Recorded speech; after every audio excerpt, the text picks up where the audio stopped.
considered normal for one culture may seem entirely bizarre to another, but everyone has some way of showing their interest in the opposite sex.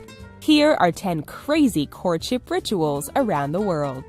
Severed heads. In Taiwan, the indigenous tribe known as the Atayal, courting involved bringing back a severed head after a battle. The men would present the head of the enemy to the woman of their choice, attempting to woo her. If she accepted, the head was put on display for everyone to see. This practice continued until the 1930s, when Japanese occupiers ruled that headhunting, facial tattoos, and other such activities were to cease. In a letter written by Richard Oldham in 1864, he explained how it was dangerous to wander into the mountains near Tamsui in spring because that was when young headhunters would venture out to capture their prize. Love huts. There are 2 tribes in Africa, the Zulus and the Krung, which build love huts for their daughters when they come of age. When a girl is ready to marry, these tribes build similar structures but have very different views on their use. In the Krung tribe in Cambodia's northeast area, fathers encourage their daughters to take as many men as she wishes into her hut, which is separate from her parents' house, in order to find a desirable husband. While it may sound strange, these rituals lower instances of rape and divorce.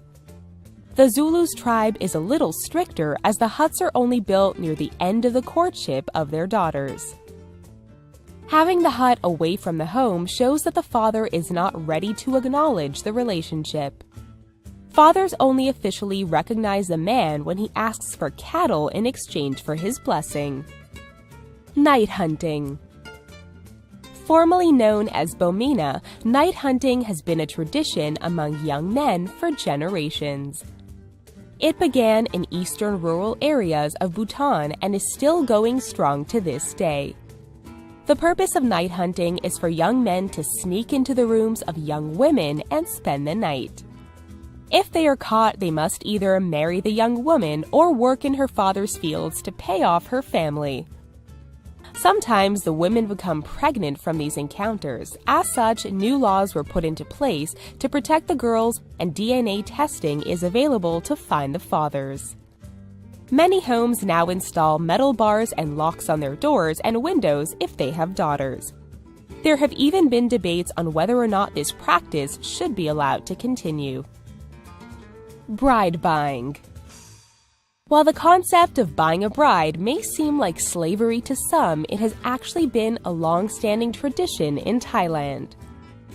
In the province of Chiang Rai, unmarried couples begin dating in order to get to know each other after an initial interest is shown by flirting. However, once things begin to become serious between the two, they must go before the young woman's mother. The potential husband must then negotiate a price to buy time with the daughter. This time can range from a few days up to a year. Should he wish to marry her at the end of that time, he must return to the woman's mother and negotiate once more to buy her outright. Sisters' Meal Festival. Every April, girls from the Miao ethnic group in southwest China dress ornately and participate in the Sisters' Meal Festival.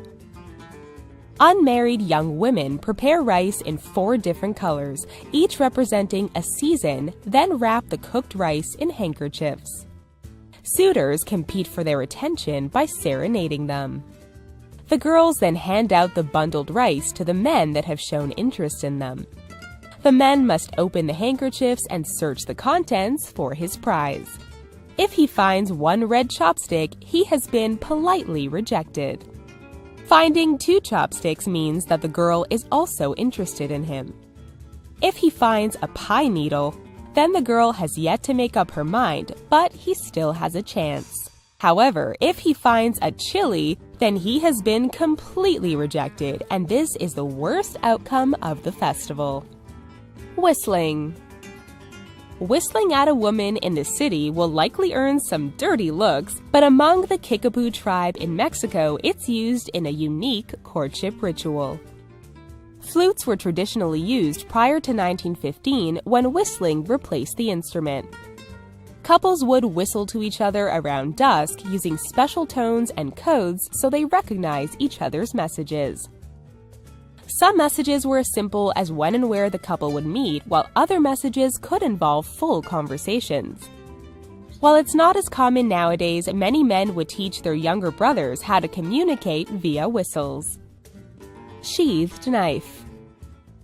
In Finland, even as recently as the 19th century, courtship rituals were simple. When a woman reached marriageable age, she would attach an empty sheath to her girdle.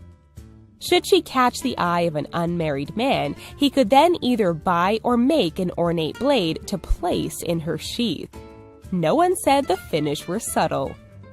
If she kept the knife, she would be indicating that she liked the man back and they could be married. If she returned the knife, they were being rejected and could no longer pursue her. Thimbles. The Puritans were not known for showing intimacy in public and certainly felt that engagement and wedding rings were frivolous. Since they did not believe in fancy gifts of any kind, when a young man intended to marry a young woman, he would present her with a thimble. This was seen as a practical gift, as the young woman could use the thimble as she prepared items for her new home. Clothing, linens, a simple gown, handkerchiefs, and the like were all sewn prior to the wedding. Once married, the bottom of the thimble was sawed off and used as a wedding ring. Handkerchiefs. Today, many people try to mask their natural scent with deodorant, perfumes, and colognes. But in parts of Europe, a suitor's natural scent was the key to a successful courtship. Once upon a time, European men would place a handkerchief in their armpit prior to attending a party or dance in order to cover it in his scent. While dancing, the men would produce the sweat-scented handkerchiefs to wipe the sweat off his partner's brow. It was believed that if she enjoyed the scent, she would fall madly in love. Alternatively, in 19th century rural Austria, women would place apple slices in their armpits while attending a dance and feed it to the men they desired. Usaba Samba Festival. In the Balinese village of Tunganan, there is a highly ritualized event every May. Known as the Usaba Samba Festival, it gathers young men from the village together in a coming-of-age rite. When young men are of marrying age, they compete against each other in an arena while wielding the thorny leaves of the pandanus plant to impress possible wives.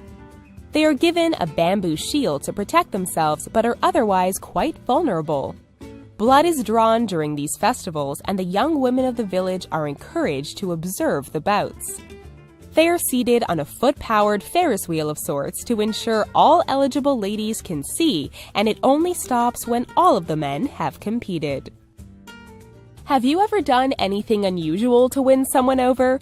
Let us know what you thought of these courtship rituals down in the comments. Please don't forget to give us a like and subscribe to our awesome channel for more fascinating videos daily. Thanks for watching.